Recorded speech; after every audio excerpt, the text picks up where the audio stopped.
예수께서 그를 보시고 사랑하사 이르시되 내게 아직도 한 가지 부족한 것이 있으니 가서 내게 있는 것을 다 팔아 가난한 자들에게 주라. 그리하면 하늘에서 보화가 내게 있으리라. 그리고 와서 나를 따르라 하시니. 예수님이 길을 가시는데 한 사람이 달려와 꿇어 앉아 물었어요. 유대인들은 체면을 중요하게 생각합니다.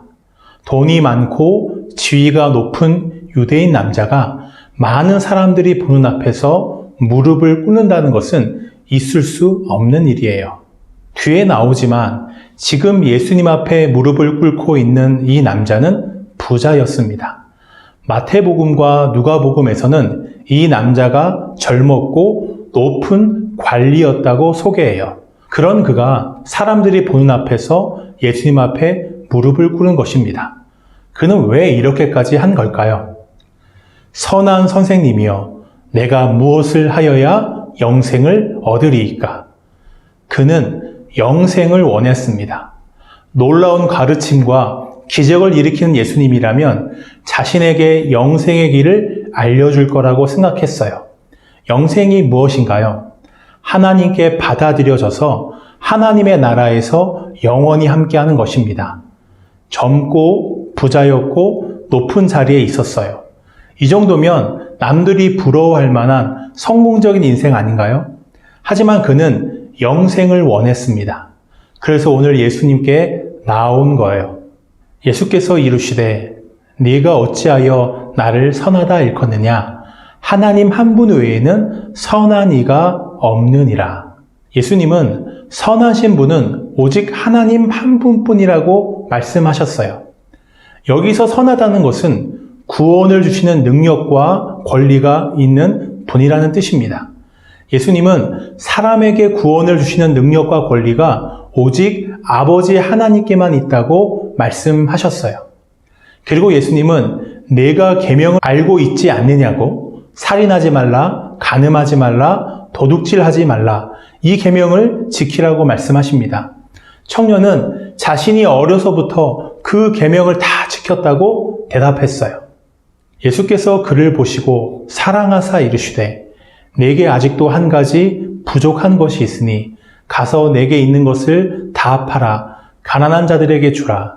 그리하면 하늘에서 보화가 내게 있으리라. 그리고 와서 나를 따르라 하시니. 너의 재산을 다 팔아서 가난한 사람들에게 주고 나를 따르면 하늘의 보화를 얻게 될 것이라고 말씀하셨어요. 하늘의 보화는 영생을 말씀하는 거예요. 이 남자는 영생을 얻기 위해 예수님께 나아왔지만 그에게 이 영생을 얻지 못하게 방해하는 한 가지가 있었어요. 그가 가진 많은 돈이었습니다. 우리에게 돈은 많으면 많을수록 좋은 거예요. 부모님들은 더 많은 월급을 받고 더 장사가 잘 되기를 바랍니다. 여러분도 더 용돈을 많이 받으면 좋지요. 그런데 예수님은 왜 이 남자에게 너의 모든 재산을 팔아 가난한 사람에게 주고 나를 따르라고 말씀하셨을까요? 3분의 1만 팔라고, 절반만 팔라고 하셨을 수도 있잖아요. 이 말씀을 들은 남자는 어떻게 하나요? 그러나 그는 이 말씀 때문에 울상을 짓고 근심하면서 떠나갔다. 그에게는 재산이 많았기 때문이다. 이 남자는 영생에 관심이 있었고 지금까지 영생을 얻기 위해 노력해 왔어요. 영생의 길을 알기 위해 예수님 앞에 무릎까지 꿇었습니다. 예수님은 이 청년이 가진 많은 돈이 영생을 얻는데 방해가 됨을 알려주셨어요. 자신이 그토록 원하던 영생을 얻을 수 있는 길을 알게 된 것이죠. 그런데 청년은 자신이 원하던 영생의 길 앞에서 고민하고 주저합니다. 그러다 결국 무엇을 거절하고 포기하나요? 예수님의 말씀을 거절하고 영생의 길에서 돌아섰어요. 이것은 이 청년에게 정말 무엇이 소중했었는지를 보여줍니다. 그는 자신의 재산과 높은 자리에 만족하지 않고 영생을 원했어요. 영생을 얻을 수만 있다면 그 무엇이라도 다 할 것처럼 보였습니다. 하지만 그는 예수님의 말씀을 따라 영생의 길로 가기보다는 자신의 돈을 지키는 것을 선택했어요. 그에게는 하늘의 보화인 영생보다 이 땅의 보화인 돈이 더 소중했던 거예요. 예수님은 돌아서서 가는 부자의 모습을 보시며 제자들에게 말씀하십니다. 예수께서 둘러보시고 제자들에게 이르시되 재물이 있는 자는 하나님의 나라에 들어가기가 심히 어렵도다 하시니, 또 부자가 천국에 들어가는 것보다 차라리 낙타가 바늘구멍에 들어가는 것이 더 쉽겠다고 말씀하셨어요. 그때의 사람들은 하나님이 축복해 주셨기 때문에 부자가 되는 것이라고 생각했습니다. 부자는 성전에서 헌금도 많이 해요. 사람들은 부자야말로 하나님의 복을 받은 사람들이고 하나님의 나라에 들어갈 만한 사람들이라고 생각했어요. 그런데 예수님은 오히려 그의 많은 돈 때문에 하나님의 나라에 들어가기가 어렵다고 3번이나 말씀하셨어요. 3번이나 말씀하시는 것은 불가능하다는 뜻이에요. 예수님은 사람들이 보기에 가장 하나님의 나라에 들어갈 것 같은 부자가 하나님의 나라에 들어가지 못한다고 말씀하십니다. 제자들은 그 말씀을 들으며 그럼 도대체 누가 하나님의 나라에 들어갈 수 있겠느냐고 당황해 묻습니다. 맞아요.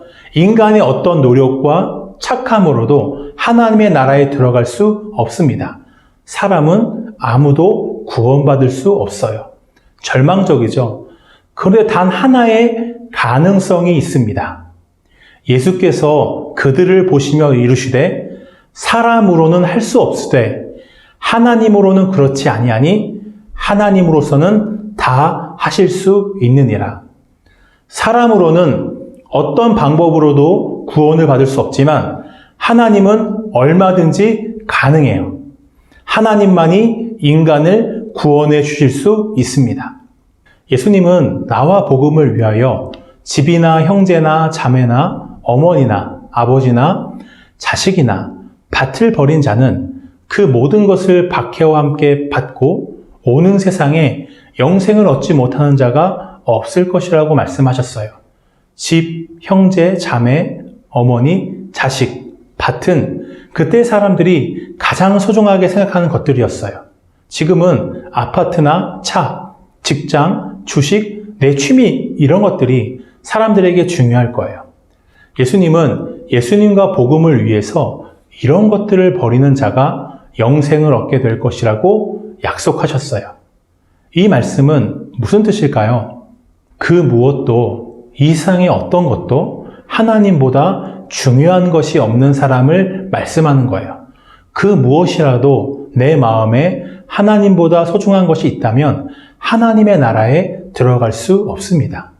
오늘 말씀에 나온 부자 청년은 돈이 많은 게 문제가 아니라 돈이 하나님보다 소중했기 때문에 하나님의 나라에 합당하지 않았던 거예요.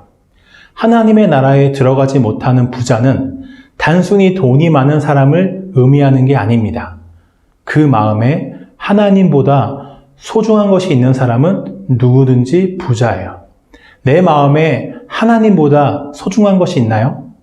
학생에게는 공부가 중요합니다. 그런데 그 공부가 하나님보다 중요하다면 하나님의 나라에 합당하지 않아요. 누구에게나 다 가족은 소중해요. 그런데 그 가족이 하나님보다 소중하다면 하나님의 나라에 합당하지 않습니다. 내가 좋아하는 아이돌이 있나요? 아이돌의 노래와 춤이 나에게 기쁨을 줄 수 있어요. 하지만 그 아이돌이 내 마음에서 하나님보다 앞에 있다면 하나님의 나라에 합당하지 않아요. 내 마음에서 무엇이 하나님보다 앞에 있나요? 예수님은 영생을 구하며 찾아온 청년에게 그의 마음에 소중한 것이 무엇인지를 알려주셨어요. 하나님과 함께하는 영생보다 네가 더 소중하게 생각하는 것이 무엇인지 알려주셨습니다. 청년은 고민하면서도 자신의 돈을 선택했어요. 나는 삶에서 하나님 대신에 무엇을 선택하고 있나요? 하나님보다 무엇을 더 소중하게 여기나요? 내 마음에 하나님보다 소중한 것이 있다면 그것을 버려야 합니다. 그것을 하나님보다 앞에 두지 마세요. 이 세상의 어떤 것도 하나님과 함께하는 삶보다 좋은 것은 없습니다.